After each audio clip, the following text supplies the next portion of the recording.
क्या आप जानते हैं कि हाल में हुए कुछ टैक्स बदलावों की वजह से कार, एसी और यहाँ तक कि घी और मक्खन जैसी चीजें भी सस्ती हो सकती हैं? लेकिन रुकिए, ये सिर्फ कीमतों में गिरावट की बात नहीं है।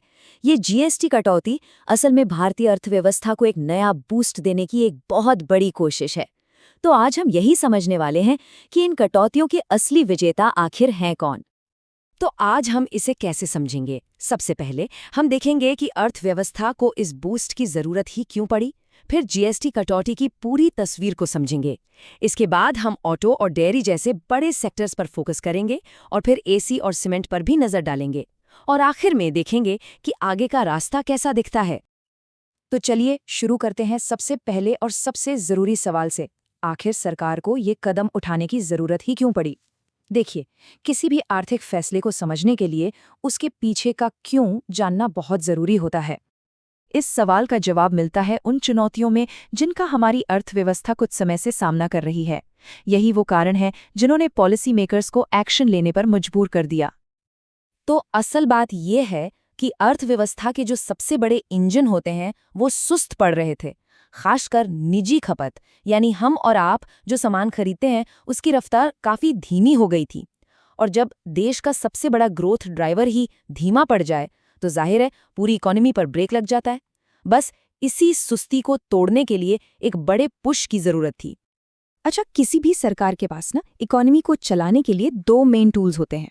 एक है मॉनेटरी पॉलिसी, जिसे आरबीआई संभालता है, जैसे इंटरेस्ट रेट बदलना, और दूसरा है फिस्कल पॉलिसी, जो सीधे सरकार के हाथ में होती है, यानी सरकारी खर्च और टैक्स को एडजस्ट करना।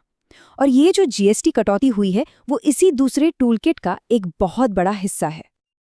तो अब जब हम प्रॉब्लम समझ गए हैं तो चलिए सोल्यूशन पर आते हैं।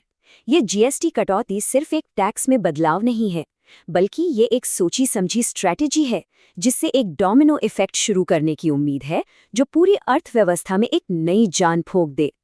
इन टैक्स कट्स के पीछे का आइडिया बहुत ही सिंपल है। जब चीज़ें सस्ती होती हैं तो लोगों की जेब में ज़्यादा पैसा बचता है, और जब पैसा बचता है तो लोग ज़्यादा खर्च करते हैं, जिससे बाजार में डिमांड बढ़ती है। यही इस पूरी कोशिश का सेंटर पॉइंट है। और ये स्लाइड उस पूरी स्ट्रैटेजी को बहुत अच्छे से दिखाती है। सोचिए, टैक्स कम हुआ तो खपत बढ़ी। जब लोग ज्यादा खरीदेंगे तो कंपनियों की बिक्री बढ़ेगी। इससे कंपनियां अपनी फैक्ट्रियों का बेहतर इस्तेमाल कर पाएंगी और आखिर में वो नया निवेश करने के बारे में सोचेंगी, जिससे जॉब्स पैदा होती हैं। ये एक पॉजिटिव साइकिल बनाने की कोशिश है। अब जरा इन नंबर्स पर गौर कीजिए। ये कोई छोटी मोटी कटौती नहीं है। छोटी कारों, एसी और सीमेंट जैसी बड़ी चीजों पर टैक्स सीधे 28% से घटाकर 18% कर दिया गया है। ये कीमतों में एक बहुत बड़ी गिरावट है, जिसका सीधा असर लाखों लोगों के खरीदने के फैसलों पर पड़ सकता है। तो हमने क्या और क्यों तो समझ लिया। अब आते हैं सबसे दिलचस्प सवाल पर, कौन? इन कटौतियों का सबसे ज्यादा फायदा किसे मिलेगा? चलिए, दो सबसे बड़े विजेताओं से शुरू करते हैं, ऑटो और डेयरी सेक्टर। ऑटो सेक्टर को लेकर एक पुरानी कहावत है कि जब लोग इकोनॉमी को लेकर अच्छा महसूस करते हैं तो सबसे पहले घर में एक नई गाड़ी आती है। गाड़ियां खरीदना हमेशा से कंज्यूमर कॉन्फिडेंस का एक बहुत बड़ा इंडिकेटर रहा है। डेयरी इंडस्ट्री में ये कटौती एक गेम चेंजर साबित हो सकती है। कैसे? ये ऑर्गेनाइज्ड यानी ब्रांडेड डेयरी प्रोडक्ट्स और अनऑर्गेनाइज्ड यानी लोकल प्रोडक्ट्स के बीच कीमत के फर्क को बहुत कम कर देती है।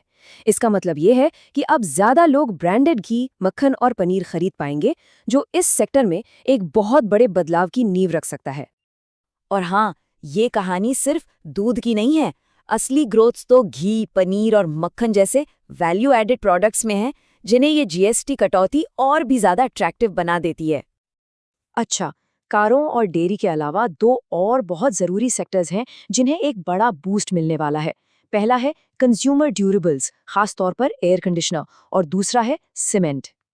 एक ज़माना था जब एसी को एक लग्जरी माना जाता था, लेकिन अब ये धीरे धीरे एक ज़रूरत बनता जा रहा है। और टैक्स में 28% से 18% की ये भारी कटौती इस बदलाव को और तेज़ी देगी और एसी को लाखों नए घरों की पहुंच में ले आएगी। ये एक नंबर 7 से 8% अपने आप में एक पूरी कहानी कहता है। इसका मतलब है कि भारत में आज भी 100 में से 90 से ज़्यादा घरों में एसी नहीं है।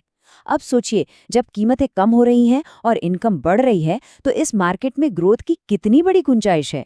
ये एक सोए हुए बाजार को जगाने जैसा है। अब बात सीमेंट की। यहाँ कहानी थोड़ी अलग है। यहाँ फायदा फौरन बिक्री बढ़ने से ज्यादा एक लॉन्ग टर्म स्ट्रक्चरल बदलाव का है।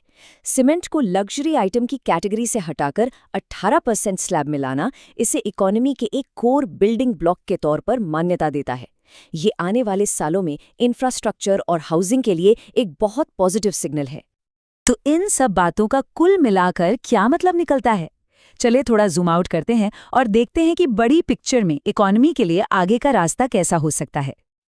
देखिए, इकोनॉमिक पॉलिसी एक बड़े जहाज की तरह होती है जिसे मोड़ने में वक्त लगता है। ये रातों रात काम नहीं करती। आज जो ये बूस्ट दिया जा रहा है उसका पूरा असर दिखने में कुछ महीने लगेंगे और उम्मीद है कि इस फाइनेंशियल ईयर के सेकेंड हाफ तक इकोनॉमी की रफ्तार फिर से पटरी पर लौट आएगी। और ये हमें एक बहुत ज़रूरी सिद्धांत की याद दिलाता है कि मार्केट के साइकिल आखिर में इकोनॉमी के साइकिल को ही फॉलो करते हैं। ज़मीनी हकीकत में हो रहे इन बदलावों को समझना ही मार्केट की आने वाली दिशा को पहचानने का सबसे अच्छा तरीका है। और ये सब हमें एक बड़े सवाल पर लाकर छोड़ देता है, क्या ये टैक्स कटौती उस इकोनॉमिक साइकिल को फिर से शुरू करने के लिए काफ़ी होगी? इसका जवाब ही भारतीय अर्थव्यवस्था का अगला अध्याय लिखेगा।